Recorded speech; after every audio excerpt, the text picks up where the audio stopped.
Bonjour à tous, bien-aimés, je vous invite à une lecture dans 1 Corinthiens chapitre 3, 1 Corinthiens chapitre 3. Et je vais commencer à lire à partir du verset 1, où l'apôtre Paul va dire ceci: « Pour moi, frères, ce n'est pas comme à des hommes spirituels que j'ai pu vous parler, mais comme à des hommes charnels, comme à des enfants en Christ. Je vous ai donné du lait, non de la nourriture solide, car vous ne pouviez pas la supporter. Et vous ne le pouvez même pas à présent, parce que vous êtes encore charnels. En effet, puisqu'il y a parmi vous de la jalousie, des disputes, n'êtes-vous pas charnels et ne marchez-vous pas selon l'homme? Quand l'un dit « Moi, je suis de Paul » et un autre « Moi d'Apollos », n'êtes-vous pas des hommes? Qu'est-ce qu'Apollos et qu'est-ce que Paul? Des serviteurs, par le moyen desquels vous avez cru, selon que le Seigneur l'a donné à chacun. J'ai planté, Apollos a arrosé, mais c'est Dieu qui a fait croître.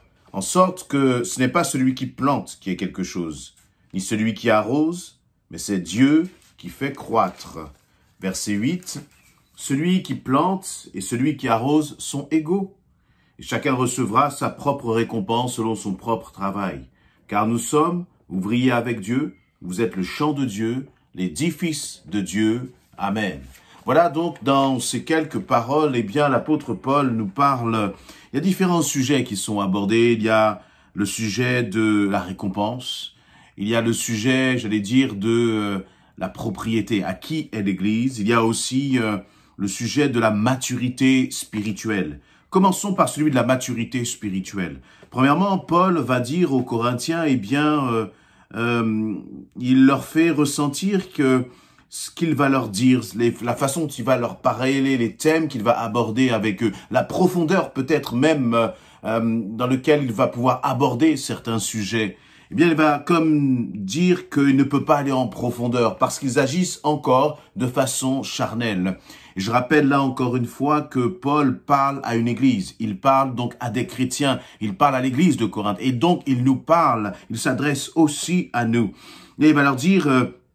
Eh bien, vous êtes des chrétiens, mais pourtant, ce n'est pas comme à des hommes, des femmes spirituelles que je me suis adressé, mais comme à des hommes et à des femmes charnelles, comme à des hommes et à des femmes avec qui je ne peux pas rentrer dans les profondeurs, justement, de la parole, les profondeurs de la doctrine, parce que, eh bien, vous ne pourriez peut-être pas supporter ces paroles. Et vous êtes là et je suis, moi, Paul, obligé de vous nourrir avec du lait et non de la nourriture solide. Vous êtes restés à l'état d'enfant. Et là, je crois que il y a une première déjà interpellation que nous pouvons nous faire. Nous pouvons nous poser la question: Seigneur, depuis tant d'années que je suis avec toi, depuis tant d'années que je te suis, est-ce que je me nourris de nourriture qui est solide? Est-ce que mon cœur accepte d'entendre une nourriture solide, de recevoir une nourriture solide? Comment pourrait-on qualifier justement une nourriture solide? Je crois que c'est une nourriture qui nous parle des réalités de la parole, de la vérité de la parole, pas une nourriture spirituelle qui va toujours aller dans notre sens, pas une nourriture spirituelle qui va simplement flatter nos désirs, qui va simplement être tournée vers nos besoins, tournée vers l'homme uniquement. Mais recevoir une nourriture spirituelle, c'est être prêt à accepter, eh bien, parfois des sujets qui nous paraissent difficiles. Et nous paraîtront difficiles parce que le vieil homme n'est pas mort en nous. Lorsqu'on va nous parler, par exemple, de persécution, lorsqu'on va nous parler de renoncement à nous-mêmes, lorsqu'on va nous parler de don de soi, lorsqu'on va nous parler peut-être même de la dîme et de l'offrande, c'est-à-dire vraiment du don dans tous les secteurs de notre vie, lorsqu'on va te parler de combien tu investis de ton temps pour le royaume de Dieu, lorsqu'on va te parler de la dimension du sacrifice, il y a des thèmes peut-être que tu ne vas pas aimer, des thèmes peut-être que tu ne vas pas apprécier. Et même d'ailleurs, tu vas peut-être même choisir les sujets, tu vas choisir les prédications, tu vas choisir peut-être même les paroles du jour en fonction de est-ce qu'elles vont te faire du bien à toi ou est-ce qu'elles vont être conformes à ce que Dieu te dit. Et voyez, et parfois on est un peu comme cela, comme des enfants, parfois même un peu comme des enfants gâtés. Mais il faut que nous apprenions à dire: Seigneur, je veux grandir en toi, je veux être un adulte en Jésus-Christ. Je veux être un adulte pour le royaume de Dieu, c'est-à-dire un homme, une femme qui prend des responsabilités pour le royaume de Dieu. Un homme, une femme qui dit: eh bien, Seigneur, je ne veux plus vivre pour moi-même, mais je veux vraiment m'investir parce que je réalise que tu reviens bientôt. Je veux être un homme, une femme qui se laisse corriger par la parole de Dieu. Parce que vous voyez, je crois aussi que de se laisser corriger par le Seigneur, de se laisser corriger par la parole de Dieu, c'est une marque aussi de maturité. Vous voyez, un enfant gâté ne voudra pas se laisser corriger. Mais après, eh bien, lorsque l'on grandit, on comprend bien sûr le sens de la correction, qui est une marque d'amour, que Dieu me corrige justement parce qu'il me veut du bien. Et là, eh bien, Paul dit, j'ai pu vous parler, mais comme à des hommes charnels. Et donc, c'est comme si en fait l'église de Corinthe est en train de passer à côté d'un enseignement qui aurait pu l'enrichir, qui aurait pu lui faire du bien, qui aurait pu lui permettre d'avancer, de grandir, de s'enraciner spirituellement. Mais à cause justement de ce côté charnel qu'elle avait, en tout cas que Paul leur reproche, Paul ne pouvait pas tout partager, ne pouvait pas tout leur dire, ne pouvait pas aller plus loin avec eux. Que nous soyons vraiment des hommes et des femmes transformés par le Seigneur, des hommes et des femmes qui avons soif de grandir, d'être matures, afin que nous puissions dire, Seigneur, j'ai besoin d'entendre ce que toi tu as à me dire. Alors, viens et transforme-moi, change-moi. Depuis que tu as rencontré Christ, est-ce que tu te sens changé? Est-ce que tu te sens transformé? Est-ce que tu te sens avancé dans ton investissement pour le royaume de Dieu? Est-ce que tu te sens avancé dans l'abandon de soi-même? Ce que je veux dire par là, c'est que nous ne devons plus être des hommes et des femmes qui regardons à nous-mêmes et qui cherchons d'abord, notre propre plaisir, qui essayons de satisfaire nos désirs à travers la parole de Dieu. Ce temps-là doit être révolu. Il doit y avoir un temps où nous devons dire, ce n'est plus moi qui vis, mais c'est Christ qui vit en moi. Qui est-ce qui vit réellement en toi? Est-ce que c'est encore ton moi qui domine ou est-ce que c'est Jésus-Christ à qui tu laisses toute la place?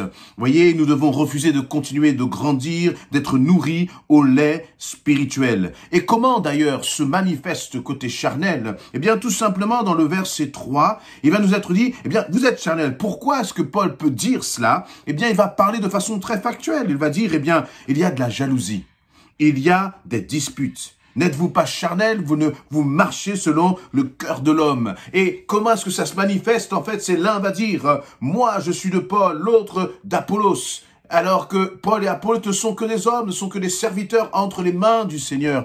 L'autre va dire, je suis de telle organisation, et moi, eh bien, de telle institution, et moi, de telle église. Peu importe tout cela. Voyez, et Paul va dire, mais tous ceux qui ont eu un rôle à jouer dans le fait que tu sois venu à Christ n'ont été que des intermédiaires, n'ont été que des instruments, mais celui qui est à la tête de toute chose, celui qui est responsable, celui à qui nous devons être redevables, eh bien c'est l'Éternel, notre Dieu. Même s'il est bon d'exprimer notre reconnaissance à un frère, à une sœur qui a passé du temps pour t'accompagner dans ta marche spirituelle, la reconnaissance, en fait, elle revient à Dieu. Vous voyez, on ne doit pas s'attacher aux hommes et en leur donnant une importance plus qu'ils ne devaient avoir. Et certains disaient, mais moi, je suis de Paul. Et donc, ça crée des partis pris dans l'Église. Soyons des hommes et des femmes de Jésus-Christ, attachés à Christ. Et même si, je le dis, eh bien, nous pouvons remercier le Seigneur pour ceux qui ont servi.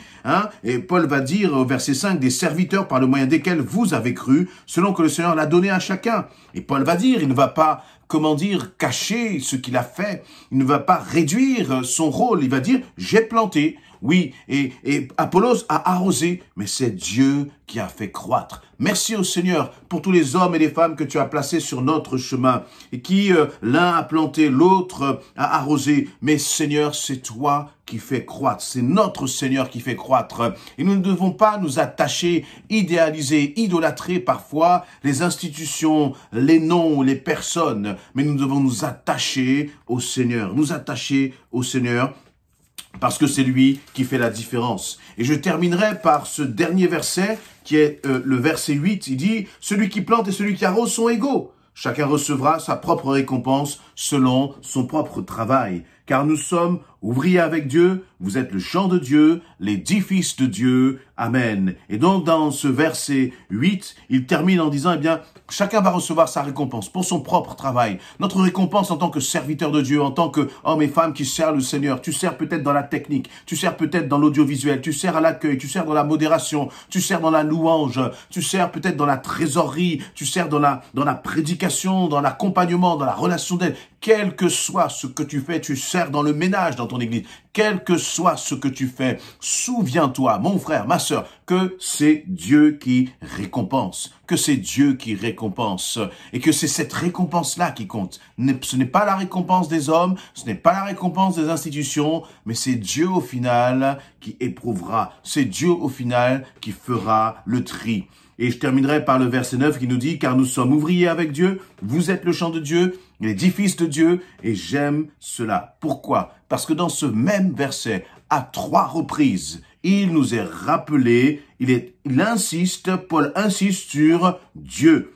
Nous sommes ouvriers avec Dieu. Vous êtes le champ de Dieu, l'édifice de Dieu. Tout appartient au Seigneur. L'Église appartient au Seigneur. C'est l'édifice de Dieu. Et il ne partage pas son édifice avec qui que ce soit. C'est le champ de Dieu. Dieu ne partage pas son champ avec qui ce soit. Dieu ne dit jamais dans ce champ, toi je te donne une petite parcelle, jamais. Tu n'auras pas une parcelle dans la louange, tu n'auras pas une parcelle dans l'église, tu n'auras pas une parcelle quel que soit le service que tu gères. La parcelle que tu es en train de gérer et que le Seigneur t'a confiée, c'est la parcelle du Seigneur et ça restera cela pour toujours. Et merci Seigneur pour cela. Il envoie les ouvriers, mais ce n'est pas parce que nous sommes ouvriers dans la moisson qu'à un moment la moisson nous appartient. La moisson appartient à son propriétaire et son propriétaire, c'est Jésus-Christ. Alors n'essayons jamais de nous accaparer de quoi que ce soit dans l'église du Seigneur. Ça lui appartient. Nous sommes à son service et c'est une grâce, un privilège que de servir notre Seigneur. Alors peut-être que dans ton service, tu es découragé. Peut-être que dans ton service, tu baisses les bras. Peut-être que dans ton service, tu trouves qu'il y a de l'ingratitude. Mais souviens-toi qui t'a appelé et souviens-toi pour qui tu es en train d'œuvrer et c'est lui seul qui te récompensera. Amen.